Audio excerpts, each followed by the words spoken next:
election turnout cannot be used to judge what I'm doing because I've not gone for the big rallies on purpose. From day one, I predicted that the big rallies weren't going to work in this election, and that what was going to work was going to be a door-to-door, one-to-one campaign. And that's what we've embarked on since we emerged in Action Alliance. And according to Brasolos, the key to success is to do the opposite of what everyone else is doing. So whereas I see the crowds being pulled by other parties, and of course, you know, those crowds are rented too.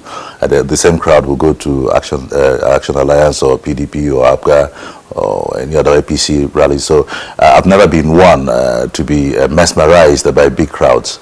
So don't judge what we do by the crowds we pull, because what's important is the crowd that we're going to pull on Saturday, the 6th of November at the election.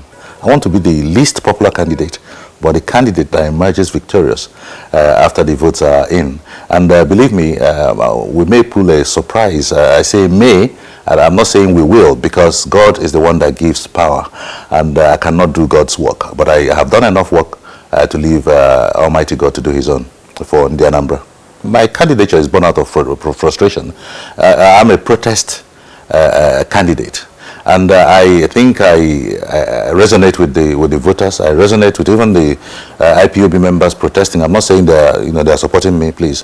What I'm saying is that I resonate with the reasons why they are protesting. I feel the same frustrations that they feel, and the only way to deal with it is to elect a governor who feels their pain, who can feel the pulse of the masses, and who has enough emotional intelligence to deal with the issues at hand in Anambra. And if we miss this opportunity, it's going to be terrible.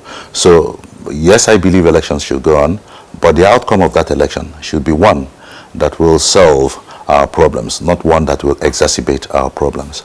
I'm not your typical politician. I'm in politics now, and I make no apologies for that.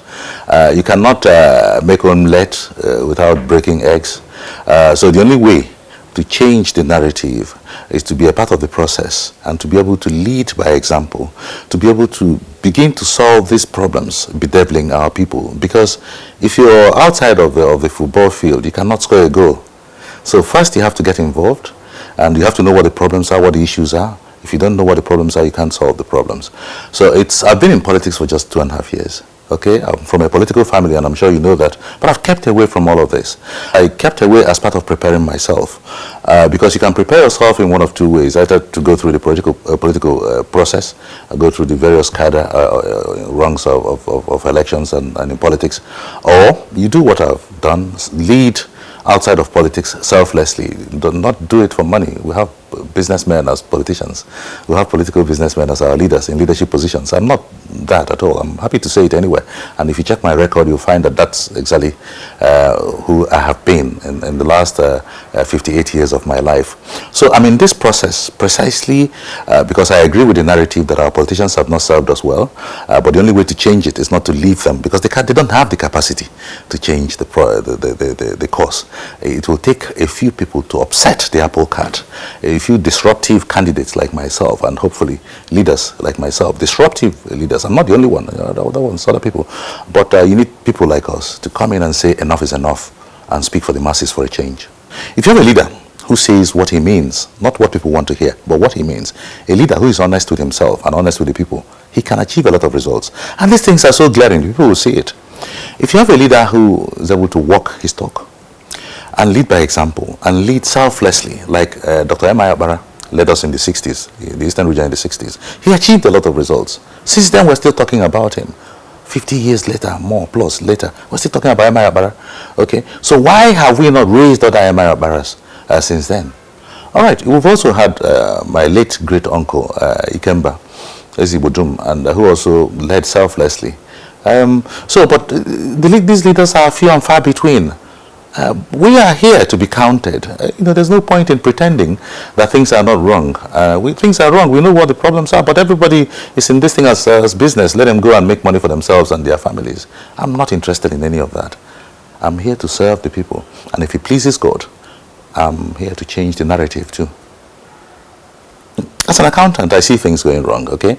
I'll give you an example. The last governor told us that he left 22 or 75 billion in the coffers when he was leaving government house 8 years ago. Today, where are we? We've spent all that money that was left. We are in debt, local debt, 52 billion. External debt, $108 million. This thing is not sustainable. We are accumulating debt for future generations to pay. We are spending for our kids unborn. And if you know how these things work, it's not going to reduce. It's going to keep mounting the interest and all that. Who is going to pay it? In an economy that our mainstay is oil and the resources fast diminishing, what are we doing? We have to be more creative about governance. But let me start with the first one that is very, very basic. That's our IGR, internally generated revenue. You find that Anambra is an economic hub. We have many industries, we have many markets, and I'm sure you know this. Enugu State, for instance, is mainly a civil service state. But how come Enugu State historically reports more IGR monthly than we record in Anambra State? Now, what that tells you is that whoever is collecting these monies seem to be pulling a wool over the eyes of our government, that the money is missing between the point of collection and the point of being captured both in the records and in the government coffers. So that's the first thing you have to plug. The wastage, the pilferage, ensure that what is collected is reflected, recorded, banked, and used to develop Anambra State. That's stage one. But number two, if you do this, I say in the next 4 years, within the first 4 years, you'll increase your IGR by at least 50%. But it's not just that. Anambra, like you mentioned, we're the light of the nation. We have very many industries, great businessmen. Go to Lagos. Most of the highbrow areas have been developed by India Anambra. Come to Abuja, the same thing. So how come Anambra State is the way it is? Because we've not had a leader who's been able to bring our business elite together and to be able to create an enabling environment for them to develop our own state. I will do that. I will be that person who will bring the business elite and our intelligentsia together to come together, partner, to develop Anambra State. Okay? Again, when M.I. Abara did all the magic he did in the 60s, he didn't do it because he was more intelligent than anyone else. I don't claim to be more intelligent than anyone else. In fact, I don't claim to be the best candidate in this election. But I will say it all the time that I'm the candidate that is different. And it is that difference that I hope to the people will notice and vote for it, because that's the only thing that will take us out of this mess. Because if you do the same thing the same way, the result will still be the same. I keep saying this. But if you try something else, if you do it differently, you may get the Anambra that we need. But apart from that, we're not just relying on IGR. And of course, we're going to set up industrial hubs in the 3 senatorial zones to make sure that anywhere you are, Anambra is a one-town state. You can get near enough employment. And government is actually not the biggest employer of labor anywhere in the world. What the government should do, if it articulates well, is to set up the enabling environment for the private sector that can hire people to come and invest. That's how you solve this unemployment issue and raise your revenue and all of that. Okay, and of course, by so doing, reduce crime. Because if people are engaged, they are not interested in sort of going to be a nuisance to anyone else. But apart from this, there's also what we have neglected in the last 8 years. I have to tell you this. And that is the impact of foreign grants to Anambra State. Past governors, including when my mother was there as governor briefly, relied on that. A lot of foreign donors came to Anambra. They gave us free funds to develop Anambra State. And those funds were judiciously utilized. But when these donors see unseriousness in leadership, when they don't believe that their money will be safe if they bring them in, they won't bother. They've all left Anambra. So the first thing I'll do is to give them that confidence that there's a new kid on the block who's serious and ready to do business. They will come back. Not just will the ones who left come back, I will ensure that I bring others into Anambra to help us develop. And we can't do it alone. But it's not just that alone. Again, we have a lot of our people in diaspora. They are trapped. They have enormous resources that they want to invest to bring back home. And nobody's encouraging them to do so. Okay, so I will also home in on that to ensure that I target them.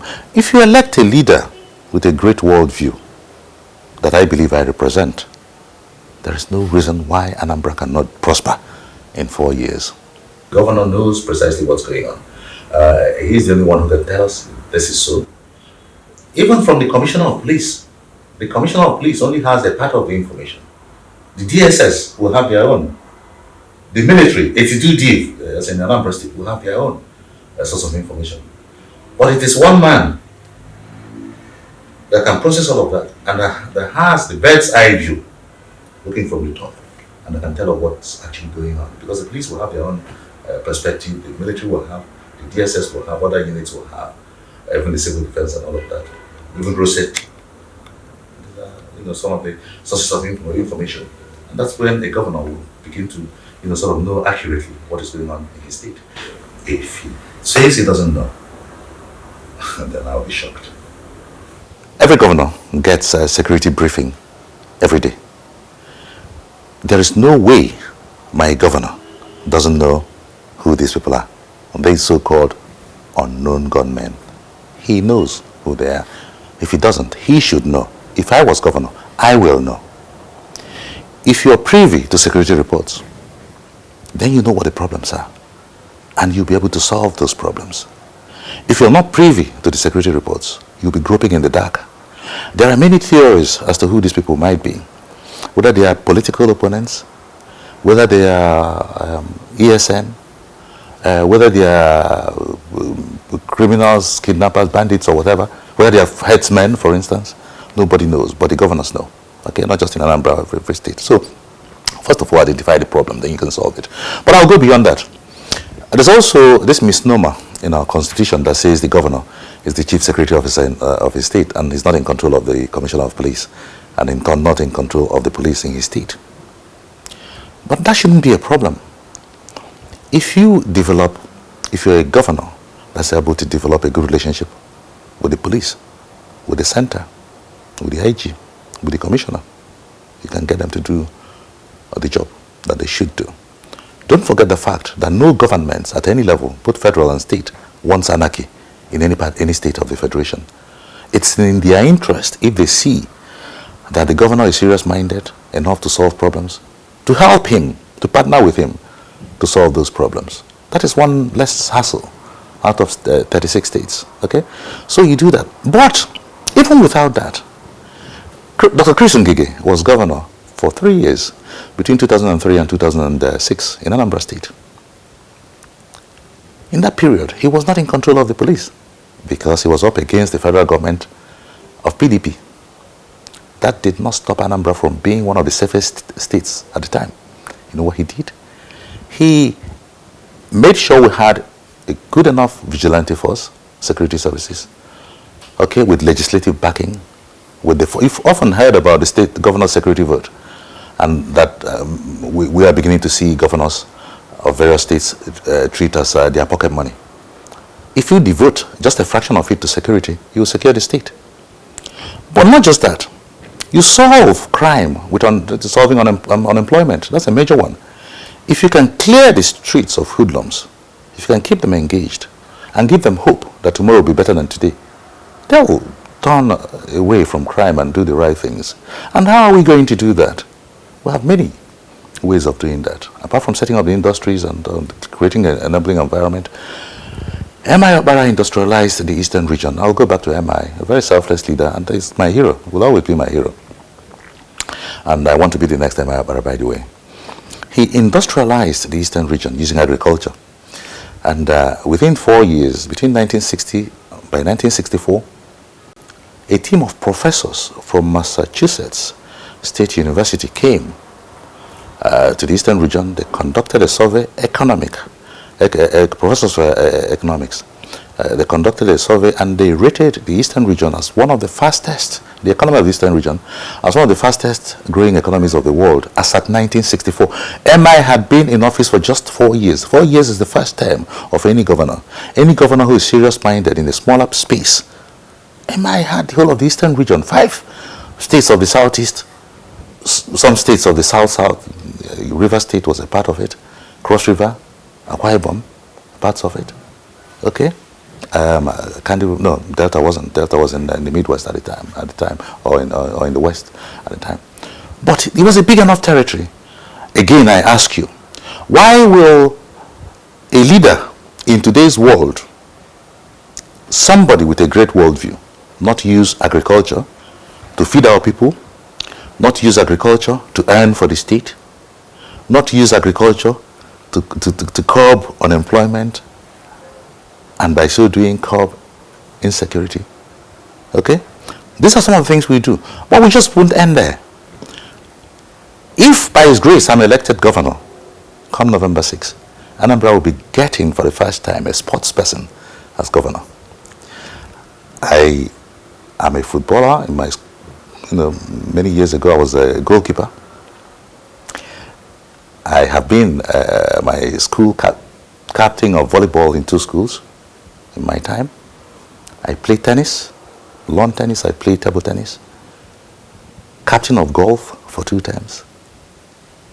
If ever Etiaba Action Alliance will find ourselves in Government House, we will use sports to develop Anambra State. And how are we going to do it? This also dovetails into insecurity. We're going to set up 21 centers of sporting excellence in Anambra. That's 1 each per local government. It won't cost a lot of money. These things are nothing. Because I did not leave APC, but APC left me. But let me say this to you. I'm sure you know that all the parties are the same in Nigeria. There is no ideological difference between APC and PDP, and between PDP and ABGA, between ABGA and Action Alliance. They are all the same. Parties, these parties are just mere vehicles for capturing power. Okay? Now, if you know that to be so, you know that it shouldn't be an issue if anybody is in APC, in Action Alliance, in ABGA, or whatever. What's important is, who is that person? It's the person that matters. It's the candidate that people will be voting for, and not the party. Even though the party will be the one on the logo, but you're not voting for Action Alliance because of Action Alliance. You will be voting for Action Alliance because of Ben Etiaba. Okay? So all these parties are the same. We don't worry about that at all. What is important is this candidate. Who is he? What does he represent? What is he saying he will do? What has he done in the past to make us believe that what he's telling us he will do? The last thing I will do is to come here and tell you APC is a bad party because I'm not in the party anymore. I will not do that. If I do that, you'll see me as a buffoon, to say the least. But what I'll say to you is that I left APC because I had no choice but to pursue this vision to take Anambra State out of darkness and into light in National Alliance. And I'm very happy. I'm very proud of my party. By His grace, this is the party that will form the next government in Anambra State. So I have not lost. Action Alliance, we've not lost. We're going to have 18 candidates, by the way, and all 18 candidates are male. I'm not happy about that. It would have been nice if we had a few ladies joining us, but be that as it may, I've promised the ladies of Anambra that we'll partner with them, sort of 40% more than Beijing pronounced in government. 40% of my deputy is a female. So anyway, what is different about Ben Etiaba? Ben Etiaba is somebody that thinks differently. Ben Etiaba is somebody that acts differently. Ben Etiaba is somebody that achieves a different set of results in every office he has occupied. I've fought 5 elections in my time, and I've won all 5 elections. I've lost none. And I've always won my second term unopposed, precisely because I will always deliver on my promises, my campaign promises. And when people see that, they don't even bother to challenge you come second term. They return you unopposed. So what they'll be getting is a man that thinks differently. Okay, because that's the only way you can achieve a different set of results. Like I said, you don't want to do the same thing. Everybody's lining up to do the same thing. Everybody. All 17. They are brighter than me. What I have going for me, and the difference, is that I'll think differently, and I'll act differently, and I'll be able to take Anambra State out of darkness because we're moving in a completely... So I'm really thankful to God who has seen me through this process. It's been rigorous, but I think it's been worth it. And I believe that hopefully on Saturday, next week, the result would have justified all the efforts.